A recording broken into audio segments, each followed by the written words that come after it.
this video I'm gonna give an introduction to the Porter's 5 forces. The 5 forces is the threat of new entries into a market.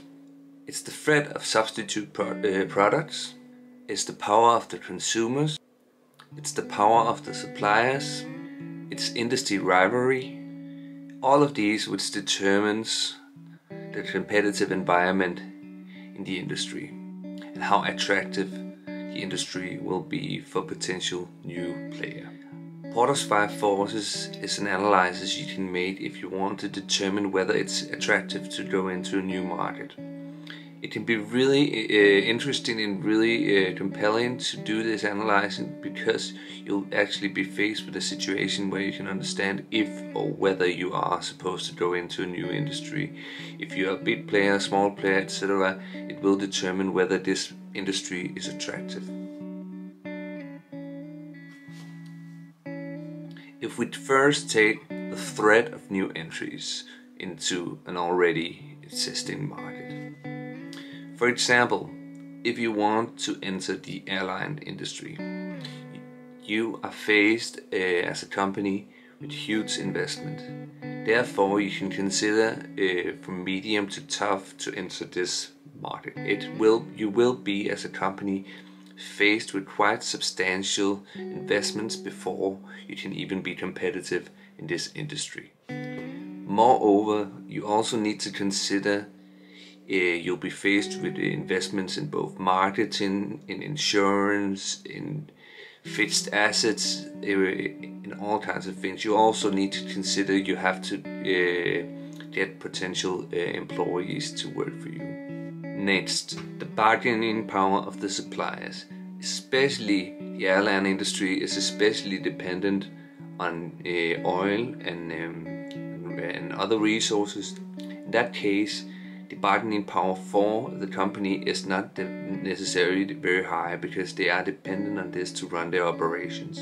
In that case, we need to consider whether it's profitable or it can be a good idea in the long run to go into the industry.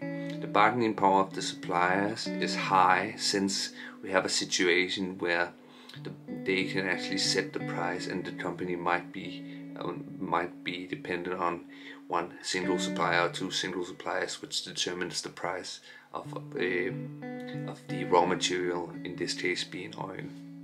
The next is the bargaining power of the buyers. The bargaining power of the buyers in this case is also high since we are faced in a situation where companies like Momondo have made it very attractive to search the internet for low prices on airlines.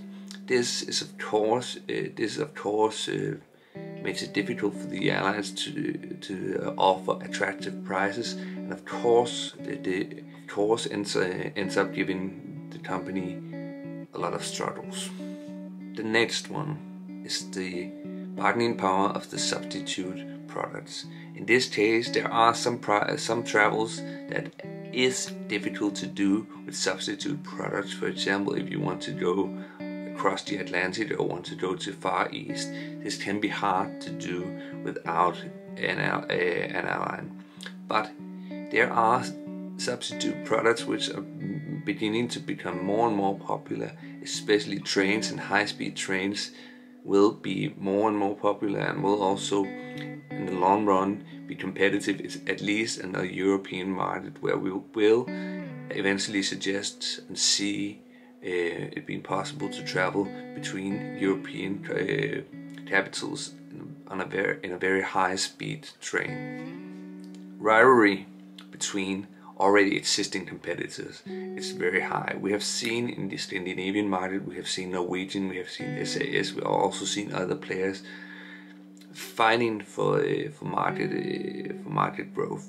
In this case, also before COVID-19, we saw prices being lowered. This is since we have faced in a situation where people want to travel more and they want to pay less for their travel.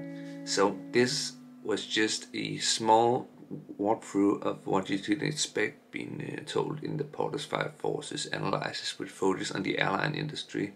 I hope that you liked the introduction. I hope that you'll be able to use it in further classes and in further scholars.